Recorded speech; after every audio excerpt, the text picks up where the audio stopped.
Ummi artinya buta huruf, jahil, bodoh. Artinya dia tidak tahu tentang perkara sholat jamaah, tidak tahu tentang syarat rukun sholat dan seterusnya. Illa limithlihi, kecuali memang ya nggak ada yang lainnya. Barang siapa yang nggak paham masalah dunia syirik, maka dia juga pasti akan terjatuh dalam kesyirikan. Maka ini bisa dikiaskan, malam ya'rif mubtilati salah yaqa fiha. Kalau orang-orang nggak paham terkait pembatal-pembatal sholat, pasti seorang yang beramal dengan tanpa didasari ilmu itu bisa saja amal tersebut mardudah, tertolak. Artinya di sini terkait dengan masalah imam dalam sholat tadi sudah dijelaskan dalam kitab Minhajul Muslim cukup jelas.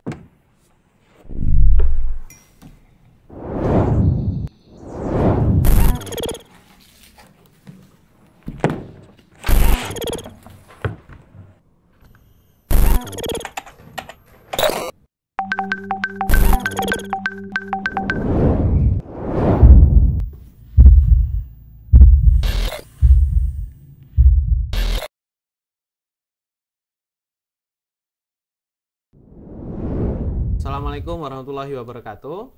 Alhamdulillah pagi ini El-Kalam kembali berkesempatan bertatap muka dengan para ustadz yang dipimpin oleh Ustadz Wijayanto. Kali ini saya bersama para ustadz untuk kembali membahas pertanyaan-pertanyaan yang masuk ke WA kami. Alhamdulillah sangat banyak sekali, sehingga tidak bisa kami bahas satu persatu. Ya, insya Allah coba kita saring beberapa pertanyaan yang kiranya bisa disimpulkan untuk menjadi satu pertanyaan dan akan kita bahas secara mendalam bersama-sama.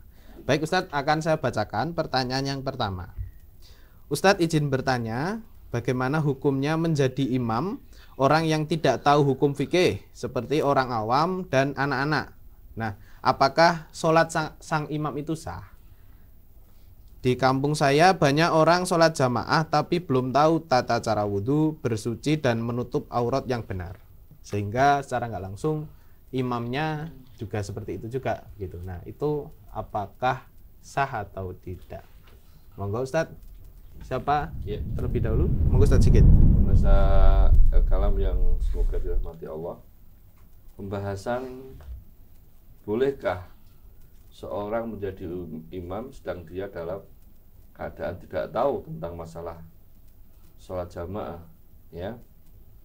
Maka di sini dalam kitab Minhajul Muslim kayak Syekh Bakal Jazairi menyebutkan, wala tasihul imamatul fasik al ma'ruf bil fiski ila ayakuna sultanan yukhafu minhu, wala imamatul umi al jahil illa limithlihi.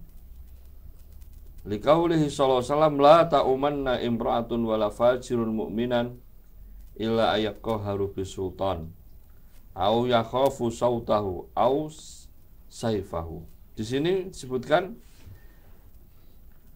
bahwa tidak sah menjadi seorang imam yang jahil. Ummi artinya buta huruf, jahil, bodoh. Artinya dia tidak tahu tentang perkara sholat jamaah, tidak tahu tentang syarat rukun sholat dan seterusnya. Illa limithlihi, kecuali memang ya nggak ada yang lainnya, dan yang dimakmumi juga kemampuannya sama, kemampuannya rata-rata. Nah, kalau itu boleh, tapi kalau ada yang lebih alim, ada yang lebih tahu, maka tidak sah sholatnya. Seorang jahil menjadi, atau seorang yang bodoh menjadi imam. Di sini Rasulullah SAW mengatakan, aula bil jamaah ya umul qauma aqra'uhum lil kitab fa in kanu fil qira'ati sawa fa alamuhum bis sunnah fa in kanu fi sunnati sawa fa aqdamuhum hijratan fa in kanu fi hijrati sawa fa akbaruhum sinnan. Nah, di sini Nabi sudah menata siapa yang lebih afdal dalam untuk menjadi imam. Yang pertama, aqra'uhum lil kitab, orang yang paling banyak hafalannya, bagus bacaan Qur'annya. Tapi wallahu a'lam, kalau saya pernah belajar dengan guru saya bahwa sekalipun memang di sini hadisnya aqra'uhum, tapi yang dimaksud adalah a'lamuhum. Yang didahulukan adalah orang yang alim dulu. Karena kalau akra, orang yang banyak hafalannya belum tentu alim. Tapi kalau orang alim pasti punya bacaan Quran. Maka yang pertama adalah orang yang alim dulu. Kalau alim sama-sama, yang dicari yang paling banyak hafalannya, yang paling fasih qiraatnya. Kalau itu sama, maka dicari yang paling pertama hijrahnya. Ya, kemudian yang terakhir paling tua usianya. Nah, kalau kita lihat dari sini bahwa posisi seorang alim, seorang imam itu harus alim, harus tahu tentang, minimalnya tahu tentang perkara sholat jamaah dan perkara seputar hukum seputar sholat. Tidak ada imam lagi. Kalau hukumnya tadi sudah dijelaskan oleh Ustaz Sigit, beliau baca kitab Minhajul Muslim, bahwa memang orang nggak paham hukum sholat ini nggak boleh jadi imam. Tapi di tengah-tengah kadang awam semuanya, kalau kayak gitu kan masalah jadi nggak apa-apa. Dan dalam hal ini memang penting bagi kita ya untuk belajar pembatal-pembatal sholat. Ada sebuah kaidah akidah yang dibuat oleh para ulama, malam ya'rif asyirka yaqa' fi syirki. Barang siapa yang nggak paham masalah dunia syirik, maka dia juga pasti akan terjatuh dalam kesyirikan. Maka ini bisa dikiaskan, malam ya'rif mubtilatis shalah yaqa' fiha. Kalau orang-orang nggak paham terkait pembatal-pembatal sholat, pasti dia sholat dalam keadaan batal. Nah, ini pentingnya bagi kita untuk belajar pembatal-pembatal sholat. Allah ta'ala alam. Baik, ada lagi tambahan dari para ustadz sekalian?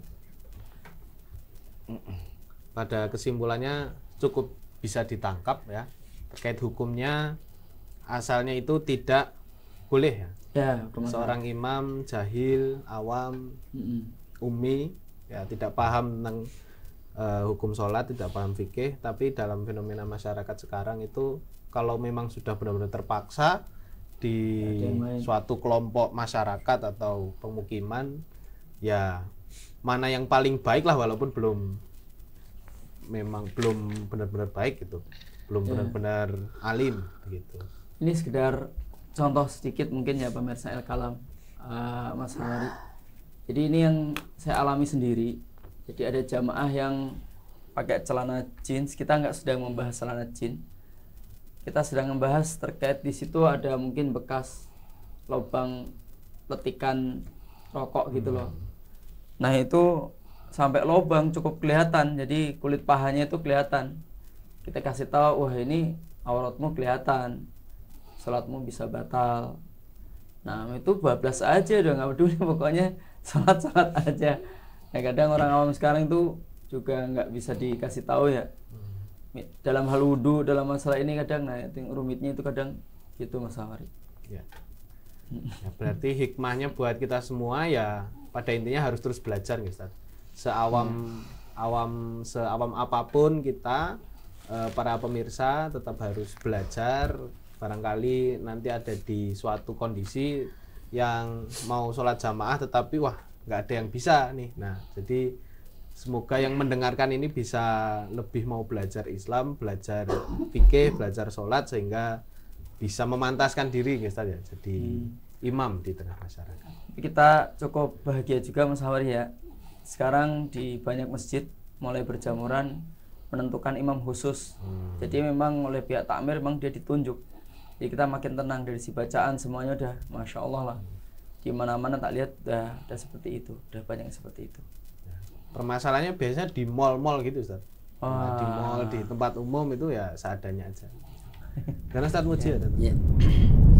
Belajar dari sebuah nadom ya, kalau nggak salah dari Imam Syafi'i.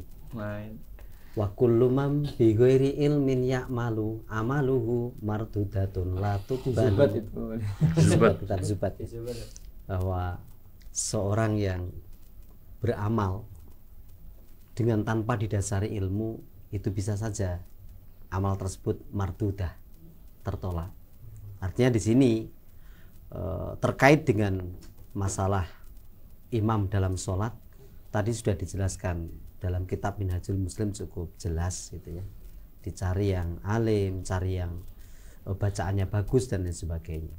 Tapi ya tadi Kalau memang kondisi darurat artinya memang rata-rata jamaah seperti itu, ya sudah, kita ambil kaidah usul fikih, innal amro idza dhaqa ittasa'a.